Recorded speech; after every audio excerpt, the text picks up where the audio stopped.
हम आज तक पर आपको ज्योतिर्लिंगों के दर्शन भी कराएंगे, उन ज्योतिर्लिंगों के बाहर कैसा माहौल है वो भी दिखाएंगे। और उन श्रद्धालुओं के लिए जो अभी तक घर से नहीं निकले हैं, आज तक पर बैठिए, ज्योतिर्लिंगों के दर्शन कीजिए, गंगा मैया के दर्शन कीजिए। सीधे उज्जैन लिए चलते हैं, महाकाल की नगरी, क्योंकि सावन का पहला सोमवार हो और अगर आप महाकाल के धाम में नहीं हैं तो आखिर मज़ा कैसा। तो महाकाल लिए चलते हैं। उज्जैन में हमारे संवाददाता खड़े हैं संदीप कुलश्रेष्ठ। संदीप, उज्जैन का माहौल भी तो दिखाइए। सुबह हमने देखा कि भस्म आरती हुई है, तो भस्म आरती के बाद कैसी आस्था श्रद्धा दिखाई दे रही है भक्तों में? जी आशुतोष जी, उज्जैन का ज्योतिर्लिंग महाकालेश्वर में जबरदस्त श्रद्धालुओं की भीड़ और बेताब है ज्योतिर्लिंग महाकालेश्वर के दर्शन करने के लिए। इस समय हम महाकालेश्वर मंदिर के प्रांगण में खड़े हैं और मैं अपने कैमरामैन से कहूंगा कि वो आपको पीछे के दृश्य दिखाए कि आप ये ज्योतिर्लिंग के जो शिखर है वहां के दर्शन कर रहे हैं, जो समाज है उसके दर्शन कर रहे हैं, और जो कोटि तीर्थ जल जो महाकाल को रोज हरिओम जल के तौर पे चढ़ता है उसके आप दर्शन कर रहे हैं। और ये लगातार श्रद्धालुओं का तांता देर रात से जो चल रहा है, लोग श्रद्धालु अभिभूत है भगवान महाकाल के दर्शन करके। सोमवार, आज सावन का पहला सोमवार है। हमारे साथ महाकाल मंदिर के जो मुख्य पुजारी है महेश पुजारी जी, वो हमारे साथ खड़े हैं। आइए हम उनसे जानते हैं किस तरह से ज्योतिर्लिंग महाकालेश्वर एक पूरी दुनिया में अलग अपना स्थान रखता है और किस तरह से भस्म आरती होती है। और ये जो सावन का पहला सोमवार है, किस तरह से उज्जैन में श्रद्धालुओं का तांता और किस तरह से महाकाल में पूजन अर्चन हुआ है। महेश जी, पुजारी जी, क्या आज खास बात रही? पहला दिन है सोमवार का, पहला सोमवार और श्रावण मास वैसे ही शिव का महीना माना जाता है और विशेष मास होने के कारण शिव की विशेष पूजा आरती होती है। महाकालेश्वर ज्योतिर्लिंग है और तीसरा ज्योतिर्लिंग है और इस पृथ्वी का पहला शिवलिंग भी है, इसलिए इसको प्रथम रूप में भी माना जाता है। क्योंकि फिर लौटेंगे आपके पास, लगातार आपकी तस्वीरें आप दिखाते रहें। एक बार नासिक लिए चलते हैं आपको। नासिक में भी वो ज्योतिर्लिंग है, तो उस ज्योतिर्लिंग की तस्वीरें कैसी हैं? हमारे सहयोगी वहां से भी जुड़ रहे हैं। दिखाइए तस्वीरें, बताइए नासिक में आखिर माहौल कैसा है?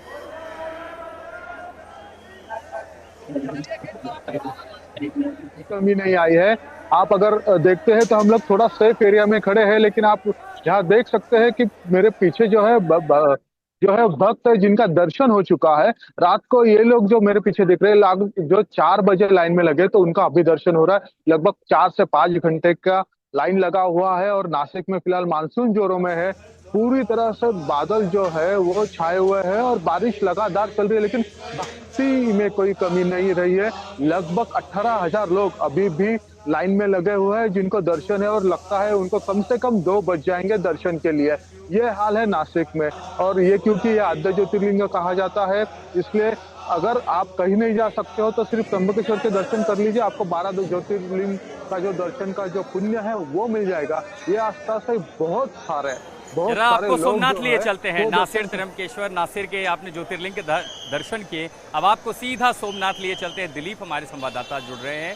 सोमनाथ की महिमा, सोमनाथ का महात्म्य, ये पौराणिक कथाओं में है, हमारा इतिहास है। तो आज सोमनाथ में जब आस्था की भीड़ लगी है, क्या रंग है, क्या माहौल है, कैसी दिव्यता है? दिलीप, दिखाइए सोमनाथ की तस्वीरें जरा। जी आशुतोष जी, आप देख सकते हैं कि ये सोमनाथ का मंदिर है जो बिल्कुल मेरे पीछे है, और यहाँ पर आप माहौल देख सकते हैं कि जब मैं मॉर्निंग में आया था तो तब जो श्रद्धालु थे वो सुबह की आरती में ज्यादा श्रद्धालु जुड़ रहे हैं, लेकिन अभी जो है वो उसकी तादाद है ये श्रद्धालुओं की बढ़ चुकी है। और उसका रीजन है कि ये श्रावण मास है और श्रावण मास का पहला सोमवार है और देश का ये पहला ज्योतिर्लिंग है, और इसी के लिए यहाँ जो श्रद्धालु है देश के कोने कोने से यहाँ पर उमड़ रहे हैं। इस तरफ भी दिखाई, जहाँ पर ये एग्जिट है, आप वहाँ देख सकते हैं कि पूरा ये एग्जिट का जो गेट है वो भी भर चुका है। जो श्रद्धालु है वो अब बढ़ रहा है। ऐसा माना जाता है कि ये श्रावण मास में जो सोमनाथ महादेव का दर्शन का विशेष महत्व होता है, और इसीलिए यहाँ पर देश के कोने कोने से श्रद्धालु आ रहे हैं। सर, यहाँ पर श्रावण का पहला सोमवार है, बहुत अच्छा लग रहा है। महाराष्ट्र से आए अभी यहाँ सोमनाथ दर्शन के लिए। लौटेंगे दोबारा आपके पास। पश्चिम के बाद अब आपको पूरब लिए चलते हैं। अगर सावन का पहला दिन है, पहला सोमवार है, तो ऐसा कैसे हो सकता है कि बाबा धाम देवघर के दर्शन हम आपको न करवाएं? सीधे देवघर लिए चलते हैं। शैलेंद्र मिश्रा हमारे संवाददाता हमारे साथ जुड़ रहे हैं। शैलेंद्र, देवघर में भी कांवड़ यात्रा की परंपरा है, जरा उन परंपराओं से हिंदुस्तान की जरा वो तस्वीरें दिखाइए। भक्ति, परंपरा, श्रद्धा कैसे बाबा देवघर के पास आसपास दिखाई देती है शैलेंद्र?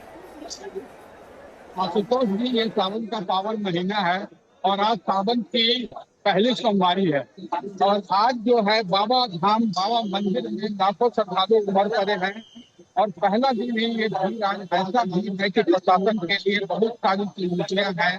भीड़ लगभग जो है 7 से 8 किलोमीटर की भीड़ है। आज 2 से 2.25 लाख लोगों की पूजा करने की संभावना है। जिला प्रशासन इसके लिए तत्पर है। भीड़ जो है लाइन में कतार में लग करके जो है अर्घा से पूजा कर रही है। अर्घा के माध्यम से ही यहाँ पूजा हो रहा है। अभी पूरे सावन में स्पर्श पूजा यहाँ बंद कर दिया गया है भीड़ को देखते हुए। और जो है पूजा काफी सरलता से लोग कर रहे हैं, किसी भी प्रकार की कोई परेशानी नहीं हो रही है। सावन शिव का महीना है, ऐसी मान्यता है। ठीक है शैलेंद्र, आप रहे। देखिए हमारे तमाम वो सहयोगी भी, उनका भी भाग्य देखिए कि आज सावन का पहला सोमवार है और वो ज्योतिर्लिंगों के पास, शिवालयों के पास हैं।